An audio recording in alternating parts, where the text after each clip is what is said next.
नमस्कार, आप देख रहे हैं ऊर्जांचल टाइगर और मैं हूं आपके साथ वैशाली। वित्त मंत्री निर्मला सीतारमण ने लोकसभा में बजट पेश किया। ये उनका लगातार 7वां बजट था। भाषण की शुरुआत में उन्होंने कहा कि भारत की अर्थव्यवस्था लगातार बेहतर प्रदर्शन कर रही है और आगे भी इसकी जारी रहने की उम्मीद है। महंगाई लगातार कंट्रोल में है, खाने पीने की चीजें भी बहुत पहुंच में है। जैसा कि अंतरिम बजट में कहा था, गरीब, महिलाएं, युवा और अन्नदाता, हम इन 4 वर्गों पर फोकस करना चाहते हैं। आइए जानते हैं कि वित्त मंत्री ने क्या क्या बड़ी घोषणाएं की। नौकरी पेशा युवाओं के लिए ईपीएफओ में पहली बार पंजीकृत कर्मचारियों को 1 महीने के वेतन का 15,000 रुपए तक डायरेक्ट बेनिफिट ट्रांसफर का ऐलान। इसके अलावा रोजगार पाने की पहले 4 वर्षों में कर्मचारी और कंपनी के ईपीएफओ में योगदान के अनुसार प्रत्यक्ष प्रोत्साहन देने की घोषणा। हालांकि ये कितना और किस तरह होगा, इसका अनुमान उनके भाषण से नहीं लग सका। महिला एवं छात्रों के लिए उन्हें सरकारी योजनाओं के तहत कोई फायदा नहीं मिल रहा है। उन्हें देश भर के संस्थानों में एडमिशन के लिए लोन मिलेगा। लोन का 3% तक पैसा सरकार देगी। इसके लिए ई वाउचर लाए जाएंगे जो हर साल 1 लाख स्टूडेंट को मिलेगा। साथ ही कामकाजी महिलाओं के लिए हॉस्टलों और शिशु गृहों की स्थापना का ऐलान। बिहार और आंध्र प्रदेश के लिए आंध्र प्रदेश को 15,000 करोड़ और बिहार को 41,000 करोड़ रुपए की मदद का ऐलान। इनके अलावा झारखंड, पश्चिम बंगाल और ओडिशा के लिए भी इंफ्रास्ट्रक्चर डेवलपमेंट के लिए विशेष स्कीम लाने की घोषणा की गई। किसानों के लिए 6 करोड़ किसानों की जानकारी लैंड रजिस्ट्री पर लाई जाएगी। 5 राज्यों में नए किसान क्रेडिट कार्ड जारी किए जाएंगे। एमएसएमई के लिए मुद्रा लोन की रकम 10 लाख से बढ़ाकर 20 लाख रुपए का ऐलान हुआ। इस सेक्टर को दबाव के दौरान भी बैंक में से आसानी से लोन मिलता रहे, इसके लिए नई व्यवस्था की घोषणा।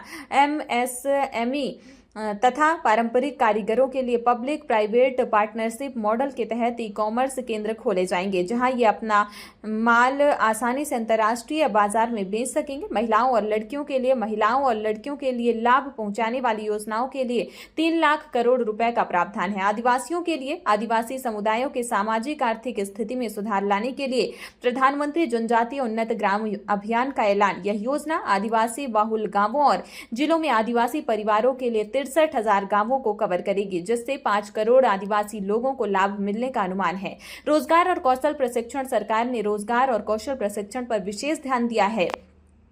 इसके लिए कुछ अहम घोषणाएं की गई हैं, जैसे कि हब और स्पोक व्यवस्था के तहत अगले 5 सालों में 1000 आईआईटी को अपग्रेड किया जाएगा। साथ ही भारत की टॉप 500 कंपनियों में देश के 5 करोड़ युवाओं कौशल प्रशिक्षण देगी। 5,000 रुपए मासिक मानदेय के साथ 15 महीने की इंटर्नशिप योजना का ऐलान। उद्योगों के लिए सरकार 100 प्रमुख शहरों या उसके आसपास इंडस्ट्रियल पार्क खोलेगी। 12 इंडस्ट्रियल पार्कों को मंजूरी दी जाएगी। औद्योगिक कर्मियों के लिए पीपीपी मॉडल के तहत किराए के मकानों के निर्माण का ऐलान। सूर्य घर मुफ्त बिजली योजना, 1 करोड़ घरों को 300 यूनिट तक हर महीने बिजली फ्री का ऐलान। इसके अलावा एनटीपीसी और बीएचईएल मिलकर 800 मेगावाट का कॉमर्शियल प्लांट लगाएंगे, जो कि ultra super critical thermal power तकनीकी पर आधारित होगा। इनकम टैक्स, वेतनभोगी कर्मचारियों के लिए नई आयकर व्यवस्था, चुनने वालों के लिए standard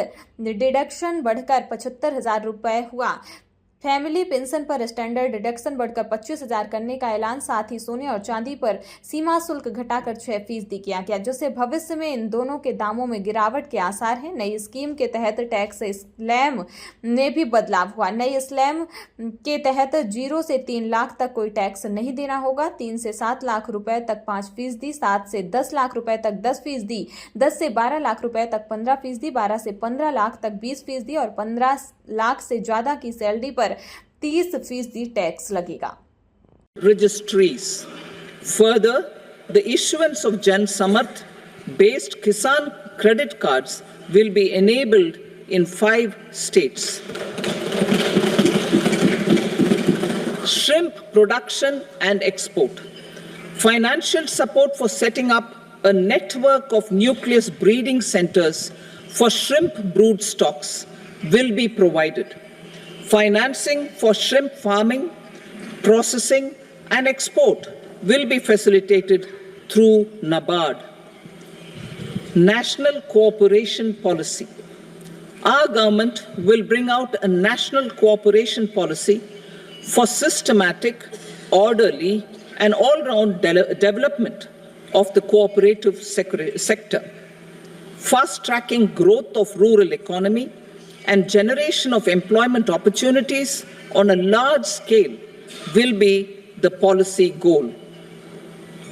This year, I have made a provision of 1.52 lakh crore rupees for agriculture and allied sectors.